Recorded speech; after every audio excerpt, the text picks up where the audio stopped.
Hello guys, welcome back my new video research blog planet. তো তোমরা কেমন আছো? আমি তো খুব ভালো আছি। তো চলে এসেছি তোমাদের জন্য আজকে আর একটা নতুন ভ্লগ নিয়ে। আর এই ভ্লগটা একটু বড় হবে, কারণ আজকে ছিল জিতিয়া পুজো। আর তোমরা জানো, আর যারা আমার আগের ভ্লগগুলো দেখো তারা তো অবশ্যই জানো যে আমার দিদি জিতিয়া পুজো করে। অবশ্য আমাদের বাড়িতে করে না, তো আমি ওর সাথে যাই প্রত্যেকবার। তো আজকেও সেইভাবেই গিয়েছিলাম। আর আজকে ডাইরেক্ট চলে এসেছি আমরা নদীতে। বাড়িতে কোনো ইন্ট্রো নিতে পারিনি, খুব তাড়াহুড়োর মধ্যে আমি চলে এসেছি ডিউটি থেকে এসে। আর নদীই চলে এসেছি একদম। আর এই ভিডিওগুলো আমাকে বুনু করে দিয়েছে সুন্দর করে। আর এখানে ডুগু একটু বদমাশি করছিল দাঁড়িয়ে। আর এই যে দেখো, দিদি ওকে ক্লিপটা ধরালো, এটাও হারিয়ে দিবে। বলবো কেন, কীভাবে হারিয়ে দিয়েছে। আর এখন দিদিরা মাথার মধ্যে খোল লাগাচ্ছে। এটা নাকি রিচুয়ালসের মধ্যে পড়ে যে খোল লাগিয়ে মাথার মধ্যে স্নান করতে হয় আর হলুদ লাগিয়ে। তো এখন দিদিরা খোল আর হলুদ লাগিয়ে স্নান করে নেবে নদীর মধ্যে। আর তার আগের দিনে রিচুয়ালস ছিল যে ভোরবেলা উঠে চিড়ে দই খেতে হয়, তো সেটাকে সারাদিনের উপোস। আর এখন দেখো ওরা ওই যে দেখতেই পাচ্ছ হলুদ লাগাচ্ছে, খোল লাগাচ্ছে, লাগিয়ে ওরা স্নান করে নেবে ভালো করে। আর এদিকে কাকিমাও বোধহয় উপোস করেছিল, আমার ঠিক জানা নেই। তো কাকিমাও স্নান করছিল, হ্যাঁ উপোসই করেছিল কাকিমা।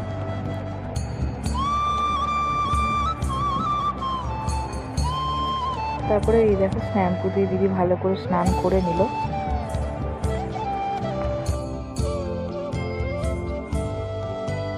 আর ও যতক্ষণে স্নান করছে ততক্ষণে আমি তোমাদেরকে বলি যে প্লিজ আমাকে সাপোর্ট করে সবগুলো ভিডিও দেখো।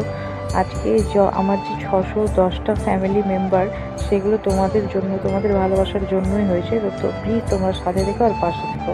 আর এই দেখো ওদের স্নান হয়ে গেছে, আর এবার ওরা এখন পুজোর জন্য জায়গাটাকে পরিষ্কার করে নিচ্ছে। এখানে আগে ওরা পরিষ্কার পুজো করে গেছিলো, তাই জন্য আবার সেই জায়গাটাকে পরিষ্কার করে ওখানে এখন ওরা পুজো করবে। আর এই যে কচু পাতা আর কিসের বাঁশের পাতা, এই সবকে ধুয়ে নেবে, ধুয়ে ওগুলো ওখানে দিয়ে পুজো করবে। আর এই সব একটা একটা করে ধুচ্ছে দেখো।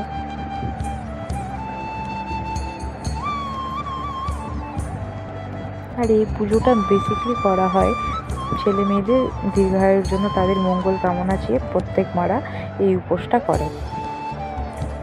আর এই দেখো এদিকে কাকিমা ফলগুলো ধুয়ে নিচ্ছে, আর এদিকে দিদি পুজোর জোগাড়টা করছে। এটাও ছট পূজার মতোই অনেকটা, বাট ছট পুজোতে অনেকটা নিয়ম থাকে, এটাতেও আছে কিন্তু কিছুটা আলাদা। এখানে এখন ওরা ডালা ভরবে। এই দেখো ফলগুলোকে ধুয়ে এখানে কচু পাতার মধ্যে ভালোভাবে সাজিয়ে দিচ্ছে, আর কাকিমা দিকে ওকে ফলগুলো ধুয়ে হেল্প করে দিচ্ছে।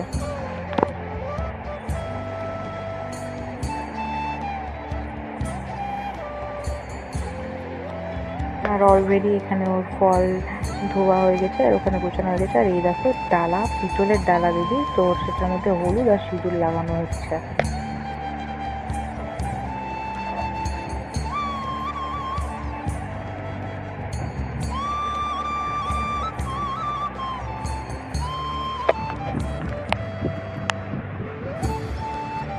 আর প্রত্যেকটা ফলের মধ্যে এখন হলুদ আর সিঁদুর লাগিয়ে দিচ্ছে।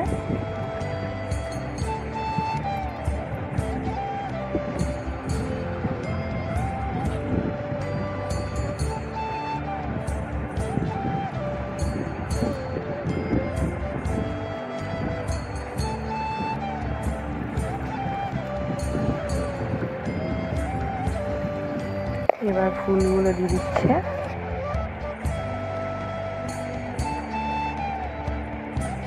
আর এই সুতোটাই গলায় পরাতে হয় বাচ্চাদেরকে, তারপরে এটা আবার নদীর মধ্যে পুঁতেও দিতে হয়।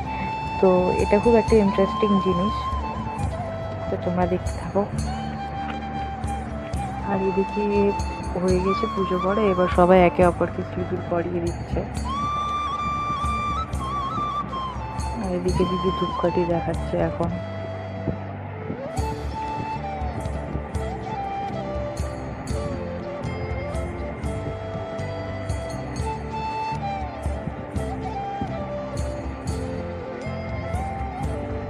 আর এই দেখো দিদি এখন পুজো করে নিচ্ছে।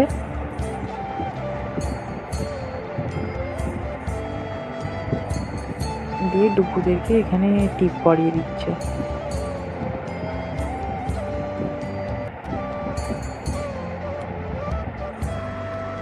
এবার ডালা ভরে নিয়ে এবার এটাকে নিয়ে চলে যাবে।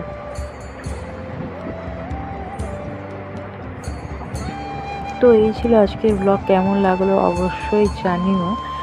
আর এটা হচ্ছে আগের মতো আমি পুরোটা করতে পারিনি, ওর বাড়ি যেতে পারিনি কারণ বৃষ্টি পড়তে লেগেছিল, শেষে তোমাদেরকে দেখাবো। তো এবার ওরা বাড়ি চলে যাবে। তো এই ছিল আজকের ব্লগ, কেমন লাগলো অবশ্যই কমেন্টে জানিও। আর প্লিজ যারা নতুন আছো লাইক শেয়ার কমেন্ট সাবস্ক্রাইব করে দিও। তো চলো আজকের মতো টাটা। আর ওরাও বাড়ি চলে যাচ্ছে এখন, আর আমি ও দিদির বাড়ি যাব না, আমার বাড়ি চলে যাব। আর ভেবেছিলাম যাব, আর এই দেখো ঝমঝমিয়ে বৃষ্টি, তার জন্য যাওয়া হয়নি।